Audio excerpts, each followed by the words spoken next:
Hello, Rob. Welcome to the show. Thanks so much for having me. Yeah, man. I had a lot of you Harvard boys through here lately. It seems like it's always nice to go right to the top of the echelon in innovation and business development and so forth.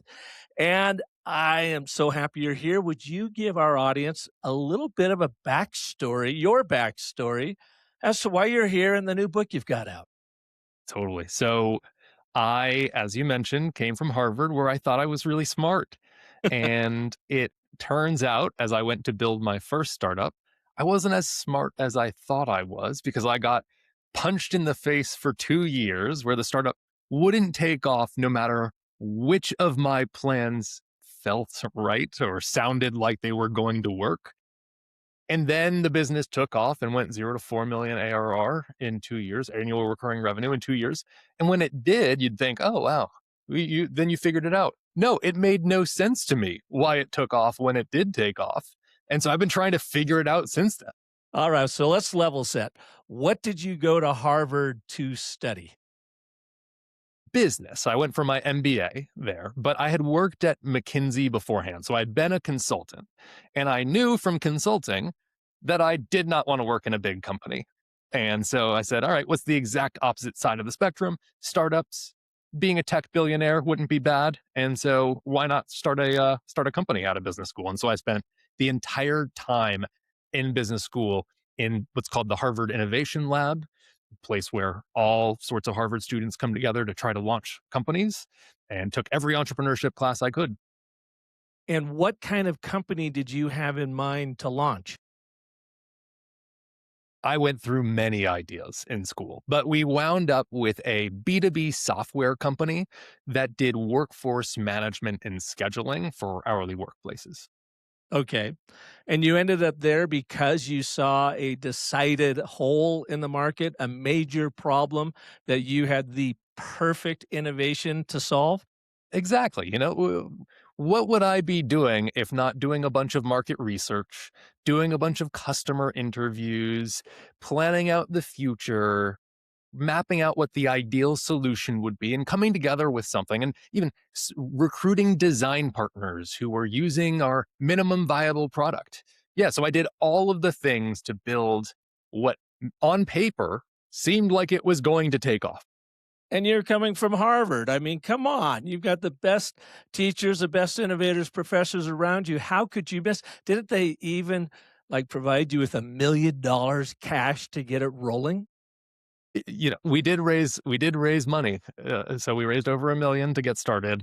And yeah, it seemed, I was actually talking with one of my professors from back then, a couple weeks ago, and I went and talked to him, and he's like, oh, I remember your business. And he explained it back to me. He's like, that was brilliant. How did that go? I was like, horrible. It sounded totally right, but it did not work. Tell us the story. What was your pitch and why did it not work? How did you fix it? So in retrospect, it's going to sound a lot cleaner, but it was messy at the time. So Of the course. pitch was that basically we can save you a bunch of money on scheduling. A lot of workplaces spent a lot of time and money on scheduling. They lost money when employees didn't show up for their shifts, and we could solve that. We had a scheduling system that would automatically check in and call people to fill open shifts. And so it made a lot of sense. People would nod when we told them about it. Our design partners used it every single day, and then we tried to sell it to people and they just disappeared. And so when that happened, we're like, all right, I have no idea what's going on. Everything else about this makes sense. And so we just tried different versions of that for like a year. And then, you get to the point where you're like, okay, I feel like people aren't buying this. And it's either that I'm incompetent or something else. And so we tried a bunch of different things. We got sales coaches. We pivoted to a smaller version of the product, just a shift swapping tool. Then, we did a variety of different things for basically the next year, none of which worked. So you were essentially hunting and guessing at what the market wanted? Basically, and doing it though in a way that seemed like it made sense. Like we would interview potential customers. we would try to follow all the kind of ways to keep interviews unbiased. And we would ask about willingness to pay. And we would show demos and we would show mock-ups and we would do co-design and we would do all of that stuff that in theory should have led to them buying and didn't. And so it was really confusing. When it didn't work, it felt like there were a million possible reasons why it wasn't taking off. And it just was never clear what were we doing wrong? Were we totally backwards? Were we like an inch away from it taking off? Like I had no idea. And it just, or was it just that I was really incompetent? Probably, but there's probably other factors. So it was really, really disorienting. And I call this stage the pain cave, which is where nothing works or it's not really taking off and it's not obvious why. And it could be a million different things. You're in the pain cave, in the dark, dank, messy pain cave. Take us to the moment when everything changed. This is embarrassing. The moment it all changed, I got a phone call from somebody that I had tried to sell whatever I was selling at the time to. And this was weeks later. And he said, essentially, "Hey, you're a tech guy, right?" I was like, "Yes." Well, so I know you're trying to sell me something. That's not what we need. I need help hiring employees for my restaurant. You're a tech guy, right? You can help us with that. And and I was like, "Yeah, sure. I don't like. Why not? I'll try to So he figure it out. he I've he never done wasn't anything." buying your initial No, product offering, but he did buy into your expertise as the tech guy and thinking, "Well, if Rob can build this, then he can probably build this to really answer my need." yeah, it was. I think it was more of a, hey, I thought of this guy who tried to sell me something and might be able to help here. I don't know that I was. I don't know that he thought very highly of me, but he was like, listen, I've probably made 4 other calls before Fair this, and enough. everyone told me to pound sand. Let's try this guy. So what'd you do? So yeah, it was really interesting. So I said, sure, let me try. I have nothing better going on. Why not? This is the first time anybody's actually seemed interested. So sure, let's do it. And so from that moment, I kind of called around to a couple people to try to figure out what I should do. And it turns out that I talked to one of his managers, and the manager said, you're trying to help us with hiring. We have this massive database of people who've applied to us in the past and people who've worked for us in the past. Maybe start there. And so I got access to that list and I just started texting them. And I did that. I tracked it all in a spreadsheet. I would send emails whenever anybody was interested. And that spreadsheet became our first product. And we said, hey, I wonder, do you think other people might want this? And so we started talking about it to a couple other restaurants. We started reaching out to other restaurants and they said, oh my gosh, you can do that. Yeah, totally. And that's how the business started.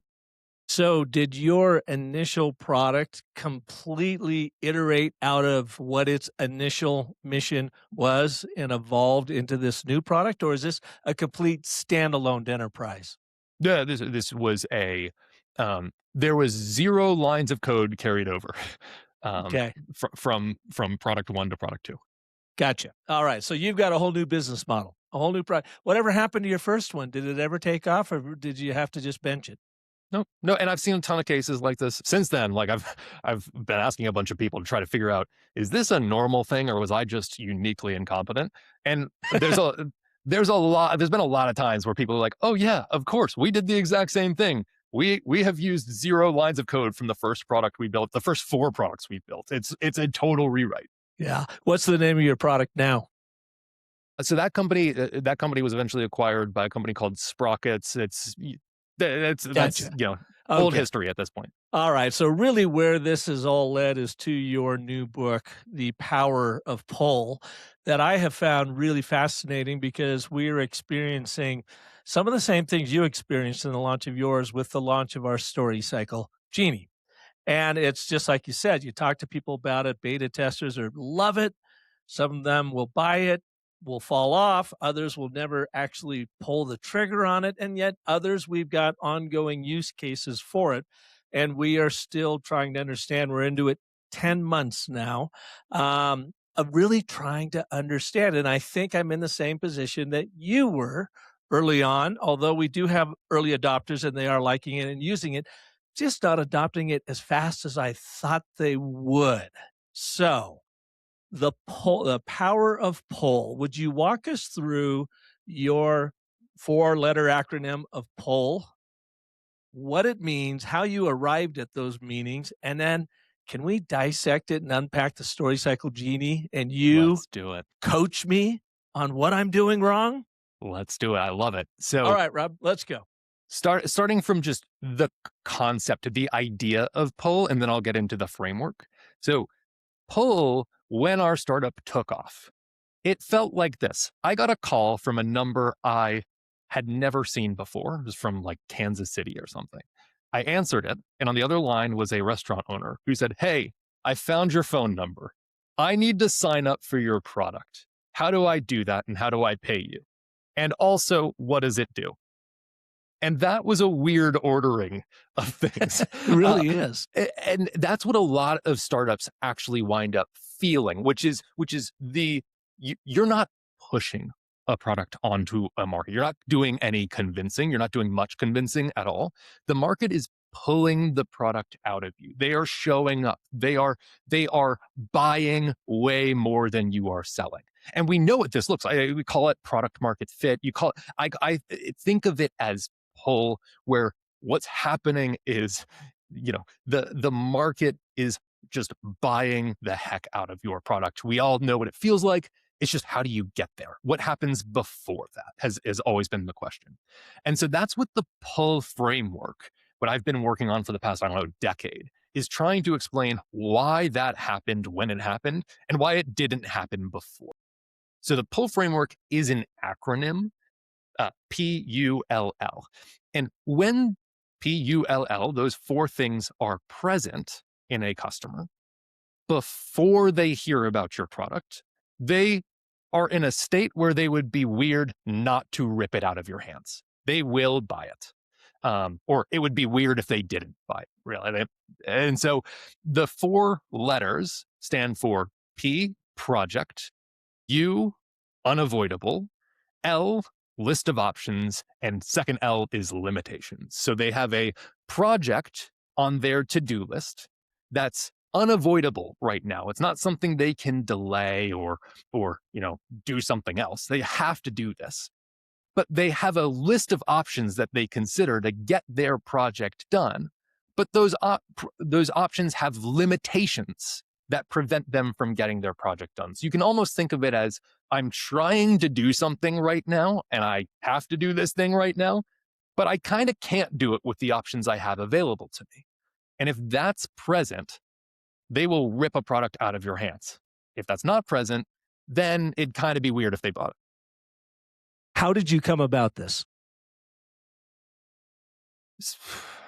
How did I come about this? Mostly by working. So I spent, after that company kind of wound up exiting and whatnot, I started getting pulled into a bunch of friends' startups.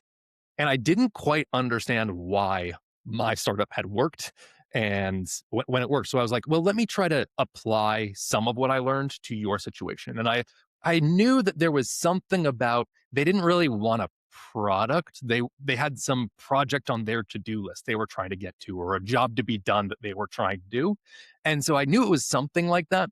And so I would start applying this in startups, and it would kind of work, and then it kind of wouldn't. And so I just kind of kept iterating with the framework until I figured out, okay, they say they have a project, but then they're not buying. Why is that? Oh, well, because their existing options are good enough. Or why, but they don't have good enough options and they're not buying. Well, why aren't they buying? Well, it turns out they could delay the project. So they just did. And so they came back at another point in time. But so that it all kind of came together as one thing through a process of trying to implement it and it not quite working like I thought it would. So, as you were talking about that in story parlance, I talk about where I think of it as the inciting incident in a story where the protagonist, the customer, has something that they absolutely have to do. It's unavoidable, to your point. So they got a project P. It's unavoidable. They absolutely have to do it.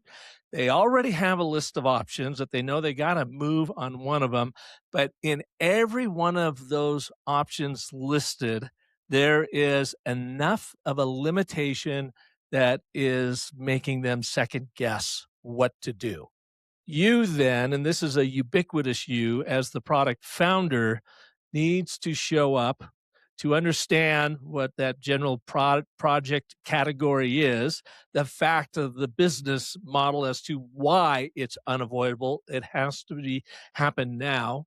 You probably already have to have a pretty good sense of what maybe lists of options they've considered and their limitations, and then therefore you deliver how you can overcome each one of those limitations and are the best decision to be made right now.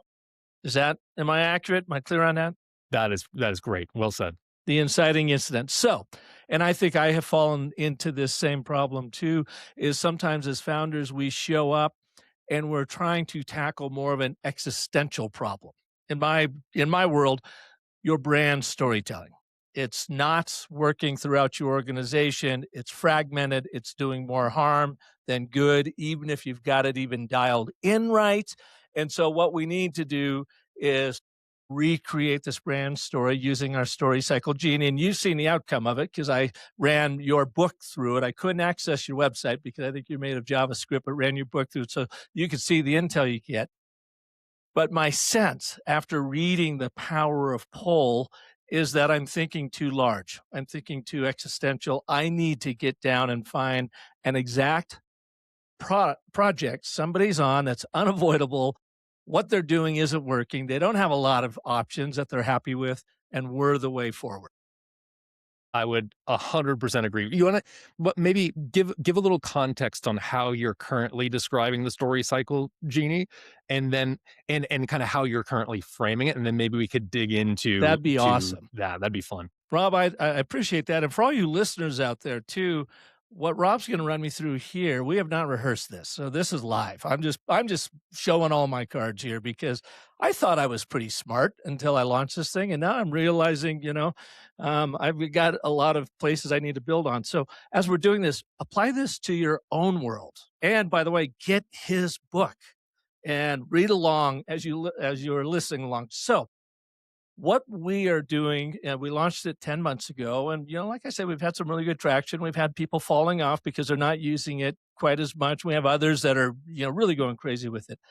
Where we have found ourselves and we feel like our most, and what people are telling us is we are a story ops platform. So, from the business world, everyone has marketing ops and rev ops and HR ops and supply chain ops. They have ops across the enterprise that are all governed by their own operating systems that are hopefully not cobbled together, but are in sync across the enterprise. Is that fair to say? Oh, yes. That's their goal, right? Yes, Whether yes, they are yes. in sync or not.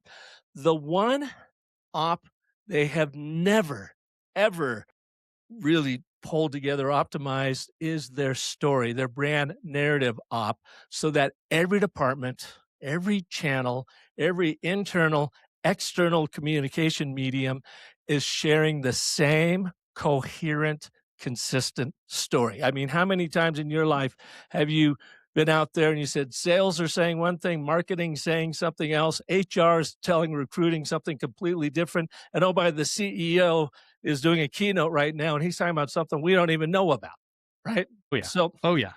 so this is an existential problem, and trying to simplify it to that project needed right now is how do we get coherent and consistent so that our story is as strong as possible across every medium, every department, every team. I love it. Okay. Do you mind if I get to work I love now? it. Yeah, go for Okay. it. Here we go. Let's so Take the gloves off. there have been people who have used it and love it. I don't want to hear about the company. I want to hear about the person. Is this a head of brand? Is this a CEO? Is this a CMO? Like, who is the person? And there's a lot of different kinds of personas. Let me tell you about Brian Burkhart. Brian Burkhart is a solopreneur. He is a brilliant marketing, storytelling, leadership type coach, and he's a friend of mine. He does a lot of work in big healthcare cases and whatever to help them define their stories for everything from either selling products or even defending themselves in court, against malpractice suits or whatever. And so he is a story shaper. And then he can go in and we'll work with big financial companies, whatever, and help them define a very core belief out of a very complex story.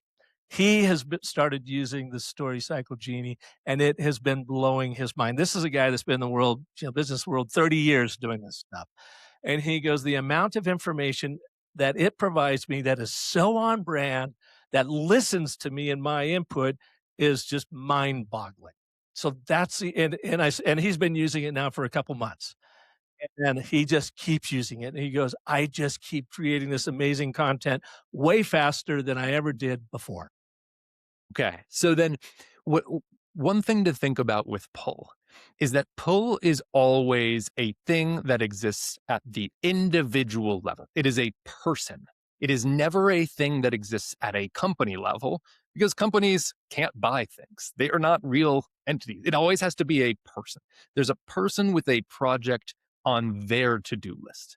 And in the way you've described it so far, with this case, but then with a couple others, there's a couple of different kind of projects that it could be, pulls that it could be. So it was Brian, was it? Brian, yes. Brian Brian. Burkhart of Square Planet. Okay. So what it sounds like Brian is saying is, I am trying to produce brand story assets faster without sacrificing quality, right? That could be what he's trying to do with it. And that's an example. And it's because I'm a consultant and I very sought after. This is the kind of constraint on my business is my ability to develop assets that are actually on brand. That's one example. I could imagine there are other examples of I don't know, brand leaders in companies. Well, let me give you one. Yeah. So Okay. let's go from the solo entrepreneur to now the very large enterprise. It's a global electronics firm. Can't share their name, but there's a gentleman inside of it that handles one of their divisions on high definition screens for corporate and entertainment settings. I mean, we're talking big, big stuff. He has a very defined niche in which he needs to sell to. He came to us. We were, showing him how he can put this together. He said, our problem is we are completely fragmented. What product is giving me the intel is not the same thing that marketing is telling, that is giving to our sales team. And then the sales team are out there and they are completely stymied in the presentation. Will your platform be able to pull all of that together for me so that I've got one single source of truth about this particular product line that I can spread throughout a team of 80 people, from product developers to marketers to sales, that I can actually measure the outcome of this narrative. We call it narrative entropy when you don't have a story ops system in place. And that is what he's feeling. And is this person in marketing or is this the division leader? It is the division leader. Interesting. Okay. Yeah. I wasn't expecting that. So, Yeah.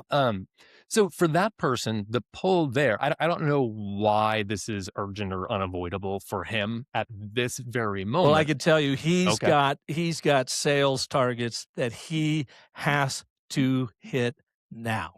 Very aggressive. And so I've got aggressive sales targets. And what I am seeing out of my different departments is a bunch of fragmented messaging, right? That's the unavoidable now. And I'm not going to be able to hit my sales targets unless we get on the same page, our 80 people get on the same page about our story. Therefore, on the project side I want to make sure that by default, all of our stories, all the things that we do, all the things we say, all the things we show fit our story without me having to personally oversee every single message.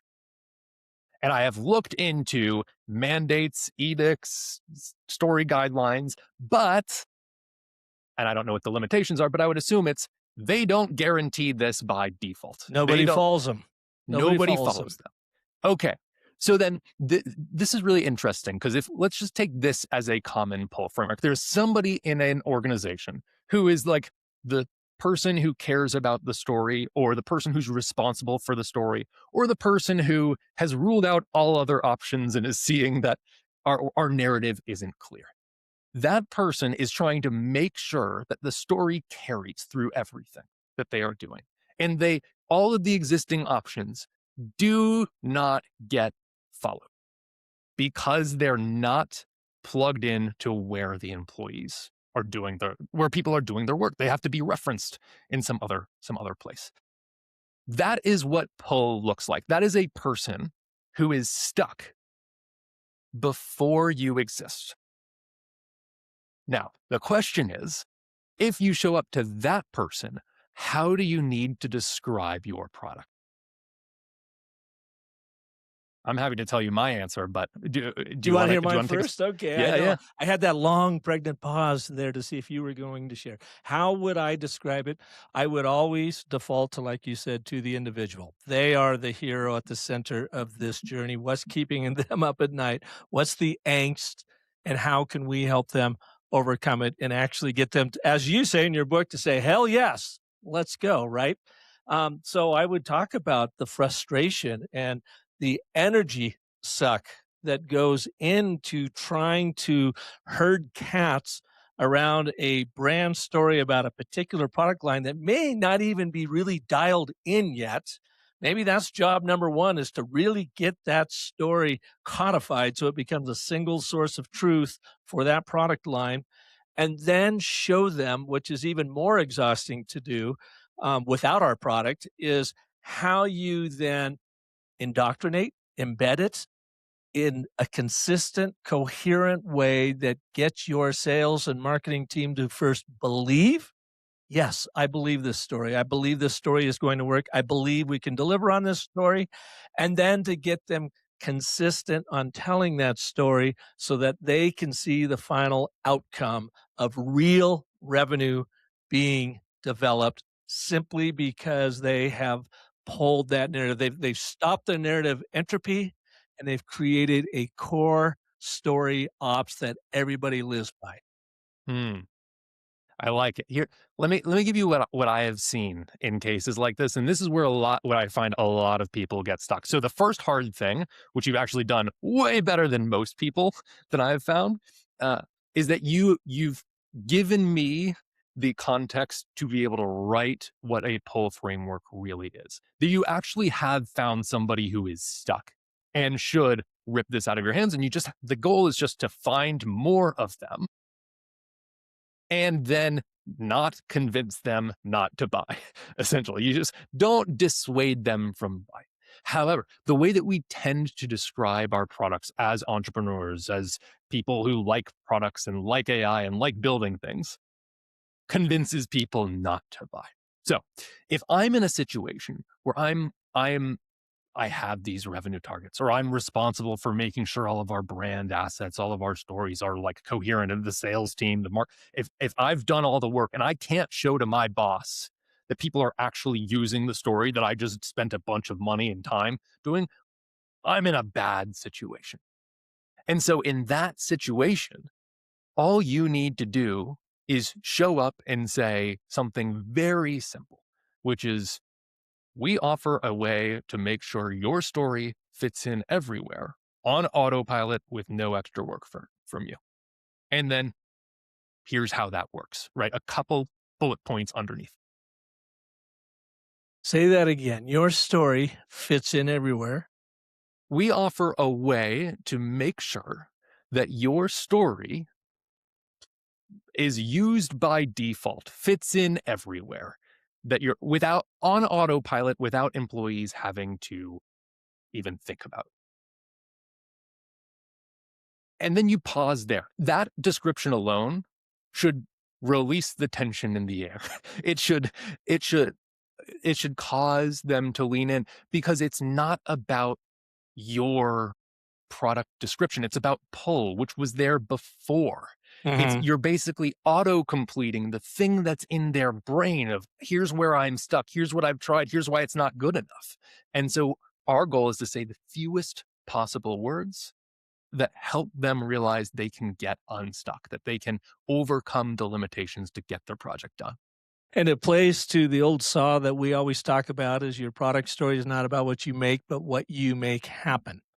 And Mhm. even I, who knows this inside and out, working with my partners at the StoryCycle Genie, we get so trapped in the curse of the expert inside the Genie walls of what we've built.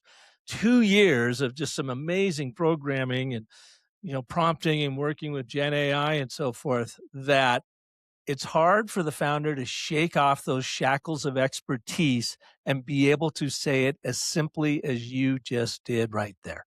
And to be clear, I can barely do this for my own stuff. So this is like it's just normal. You do want somebody else to help you with this. But then let's double click because I just gave you the highest level description of this. But based on what you said, there's going to be a couple double click points here that are likely to be very relevant to your potential customer, and they're things that they are likely to ask about. The first is some way, like on autopilot, it it plugs into where your team is already doing their work. So I don't know, maybe it's available by MCP and it plugs in. So whenever they ask to create an asset, it refers to the story first or something like that. I'm just making it up. I don't know exactly how it works, but like that's a reasonable thing. Well, and And we've so got an MCP server, and now I'm already way out of my league because I don't understand the coding and development side. That's for Sean and Matt. But yes, in an enterprise, they can literally plug in the Story Cycle Genie anywhere within their systems with complete and utter security. which and it means that that basically they um this can just plug into the tools your team's already using. So by default, your story will be integrated and used without, like on autopilot, without long employee trainings, without da da da da da. That's piece one. Piece two is the implication of that is not just that your team is using the story, it's you get visibility on how often people are using it, in what ways it is being used, so that you can report if you're a brand leader who's trying, but you can report upwards on how much the story is being used, and you can potentially even track some analytics on the revenue uplift as a result. Absolutely. And so those would be the 2 points that I would double click into. All right. The double clicking points. I'm just making notes here. That's great. Now, you also talk in your book about that repeatable customer success story.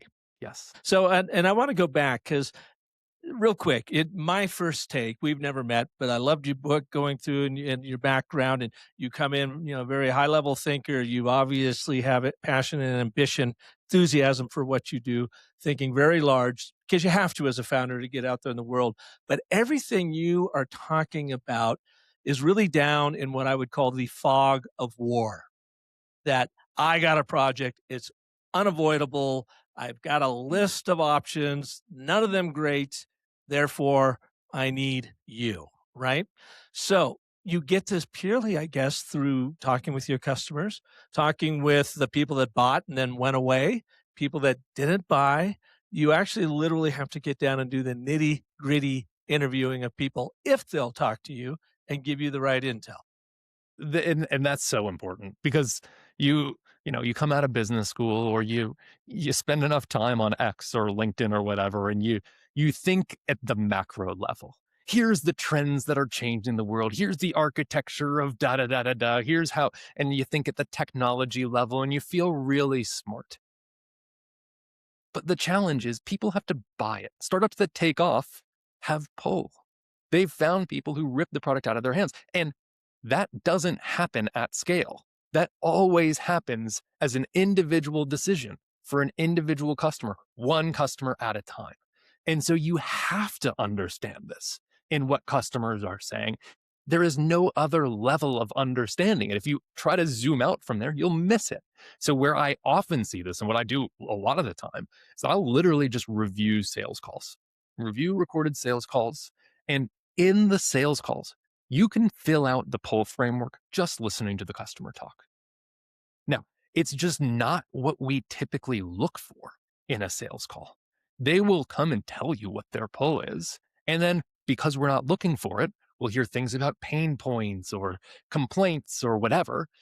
And we'll wind up pitching whatever we want to pitch or trying to make our product seem big.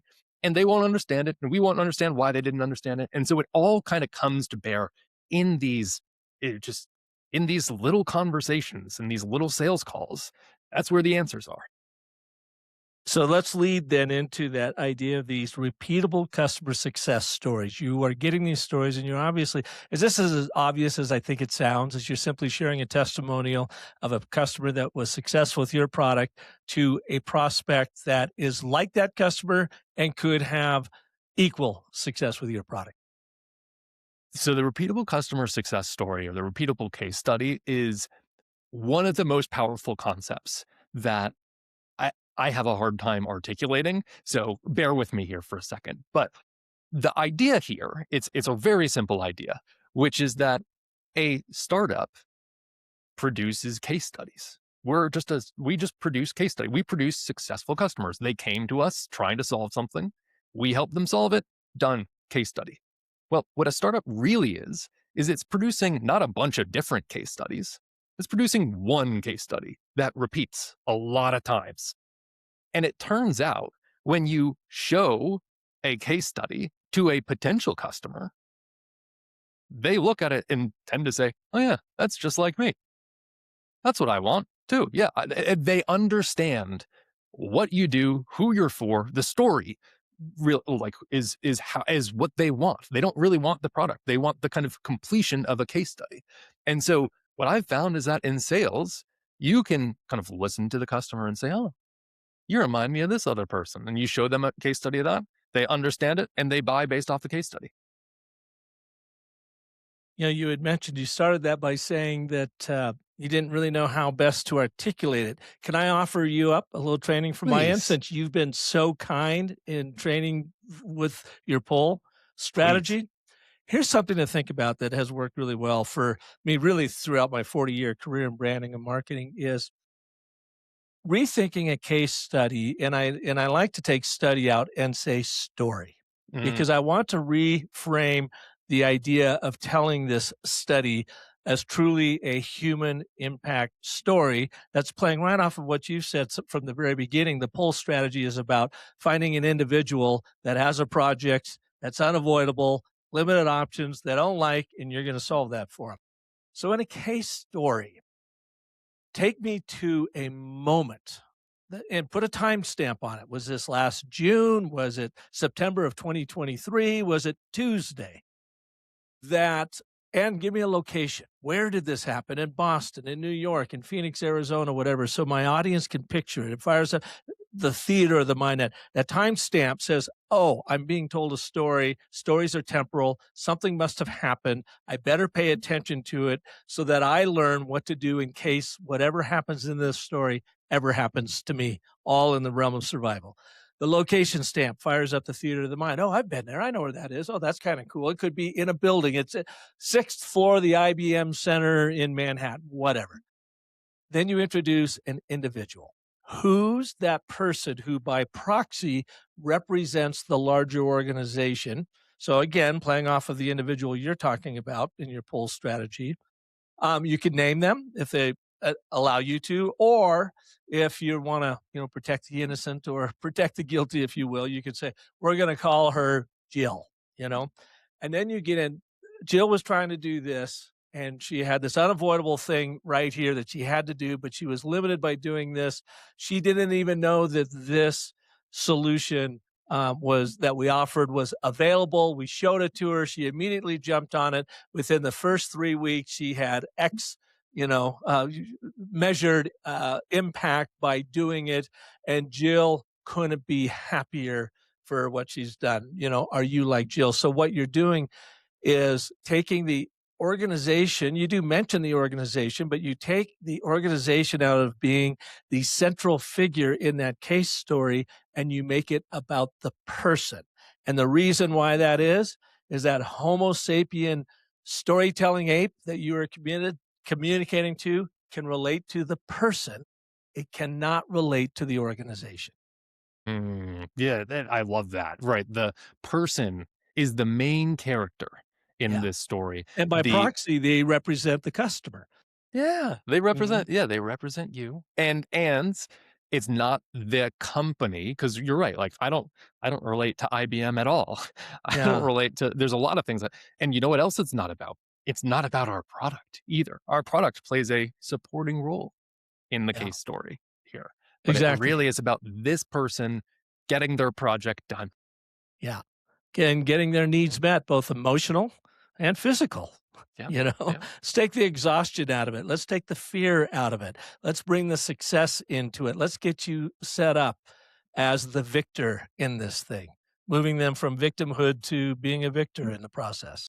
Yeah, which actually reminds me of a story of a startup that had a similar story to mine, where they were really smart Stanford uh, founders who had spent a year and a half, 2 years just getting punched in the face by the market and just staring down customer indifference.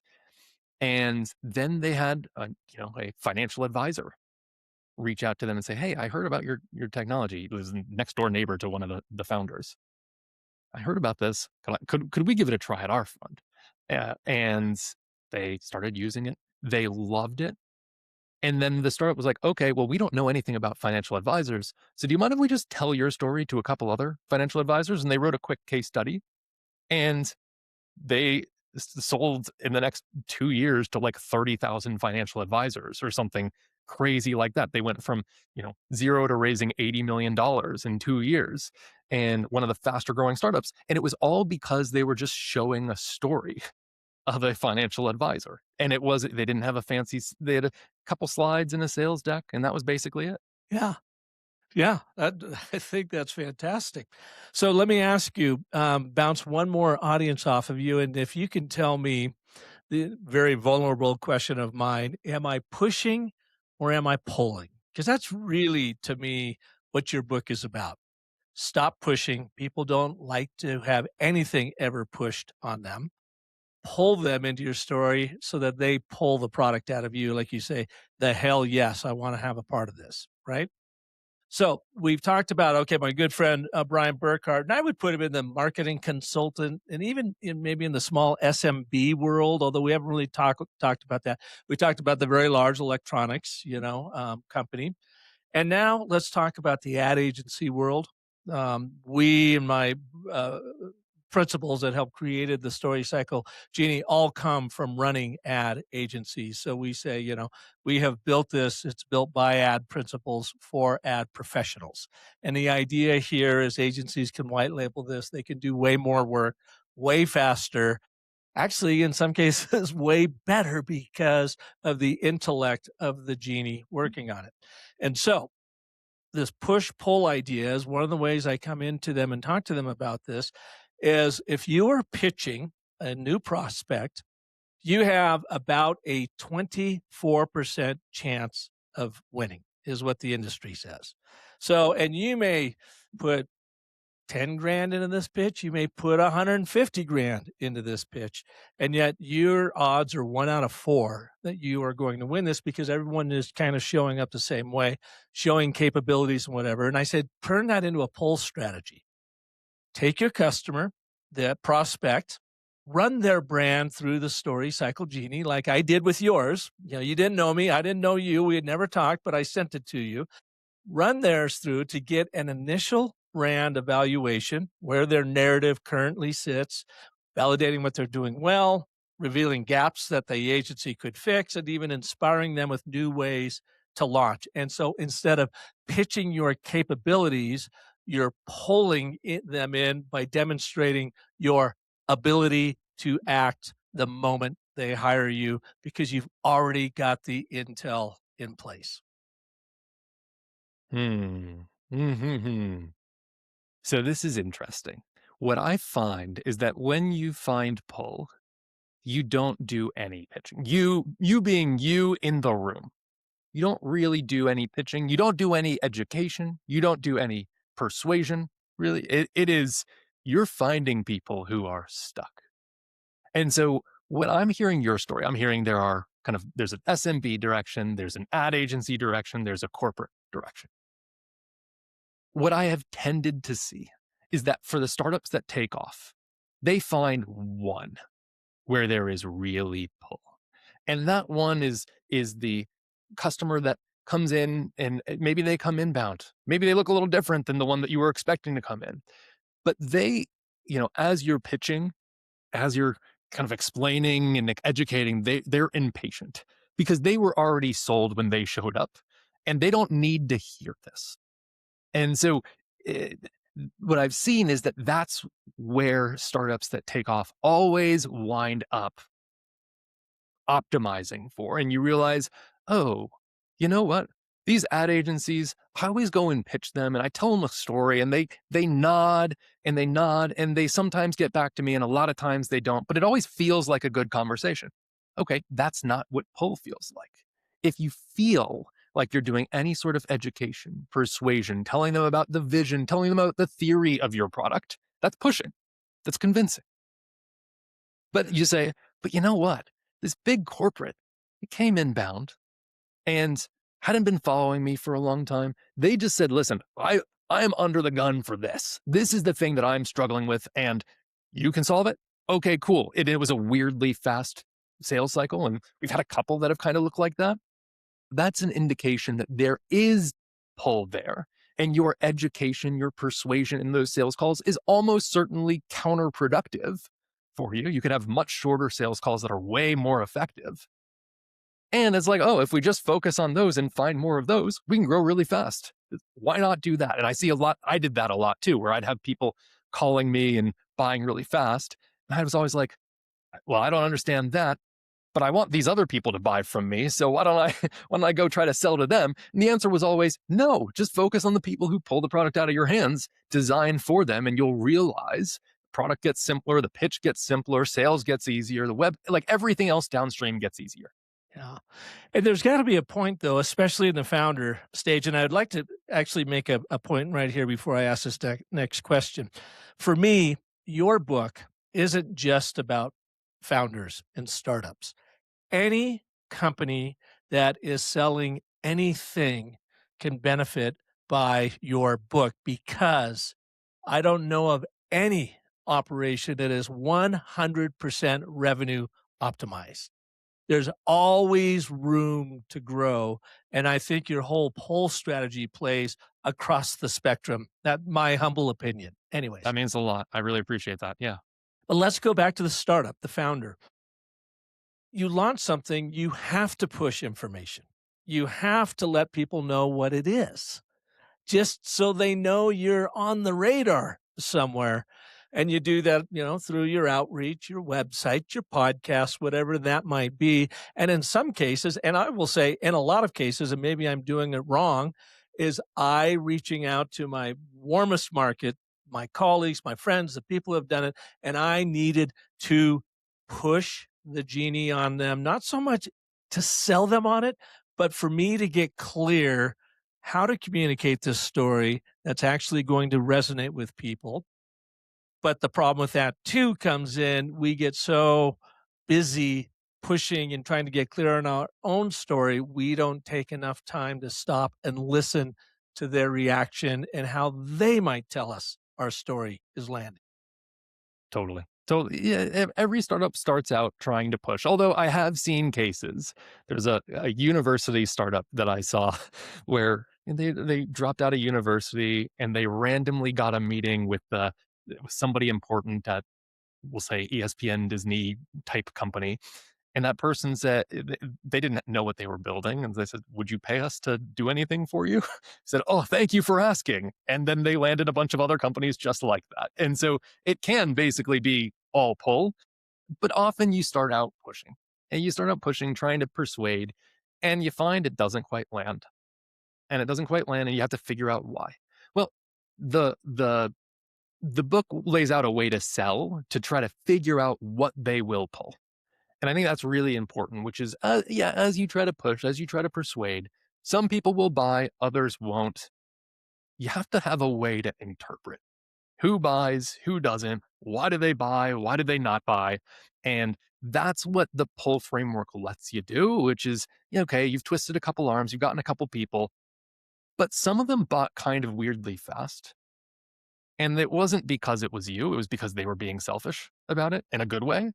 And so we have to that's what we have to figure out as quickly as possible and build our business around that, because I'm sure pushing is exhausting. It is. And it tears down your ego. Yeah. You're like, "Oh god, I I have got none another left, no." so it's yeah, mine's just been bludgeoned, out here, but it's good, and what I try to do early on is I basically go out and just say, "Hey, I want you to tell me why this isn't a good fit for you." Like, that would be the most helpful thing for me, so that I'm not, uh, persuading them or hearing what I wanna hear, and then they kinda disappear, and then I never learn anything. Like, I view a sales call as see if they try to buy call, not as much as me convince them to buy call. Yeah, I like that. I like that. So, in closing here, what are the 3 things that I should do next, and by proxy, all of our listeners that are like, "I really like this pull strategy." What do we need to do next to be more successful and maybe landing a few more pieces of business? Hmm. So for you specifically, I would look across your current customers and say, who bought weirdly fast and used it as if it was addictive? And compare and contrast those to people who didn't, to try to figure out what is pull really? Like, who has pull and what is it? So maybe we can narrow down to one kind of person that we're focused on, one pull framework that we're trying to repeat. That's thing one. Thing two is, once you figure out what the smallest possible way to describe your product in the context of that pull would be. So it's no longer this big thing. It's this small thing that just plugs in and gives you visibility into how your story is being used and whether it's being used, that you can use to measure, that you can use to report up. And that's all it is. Period. And then third is, go find people who you think fit that profile of people who have pull. Show them, have them talk to you, see if they do have pull. Show them the supply, show them that really tiny thing that we just talked about, and see what happens. Lean back, see what happens. Do they try to buy? If they try to buy, if they lean in, if they pull, it's like, all right, cool. Let's do more of that. Let's find more of them. And then and if they don't, iterate until you figure out who does. That's awesome. So, what are you doing these days? Are you purely in the consulting world? No, I have a couple products. I'm unfortunately still You building. say that with a sigh. I, yeah, am I am bootstrapping a couple software things, and I am advising a bunch of startups, and I'm involved in venture. So I do a bunch of things that are all related to how do you make things take off. And I just find it to be super fascinating. A lot of startups will bring me in to review their sales calls and help them figure this stuff out. Yeah. And what did you think? Although I pushed it on you, you didn't pull it in when I sent you the write up the Genie did for your brand. And again, based on your book, because it could not read your website, it's in JavaScript, something you might consider for searchability. Yeah. Yeah, the thing that when you were sending that to me, I was thinking, I don't feel like I have a good way to position or communicate what it is that I do. And so you sent that across, and I was like, wow, these are things that I've been chatting with AI about, and have not been getting as good answers as this. So I was like, oh, this is really nice. Good. Well, I'm glad you liked it. You can always, I'll pull you in. You can pull it out of my hands. You can start using the Genie to build your brand story and all of your customers' brand stories. And that's all the pushing I'm going to do right now. Rob, thank you so much for being here. This has been just a marvelous conversation, and you really made my day. Thank you so much. This was great. Where can people learn more about you? I am at robsnyder.org and on LinkedIn. robsnyder.org. Are you a nonprofit? A lot of my tech businesses are, unfortunately. I got you. All right. robsnyder.org on LinkedIn, and go to Amazon to get your book. Highly, highly recommended, folks. You're going to love it. Thank you, Rob. Thanks so much.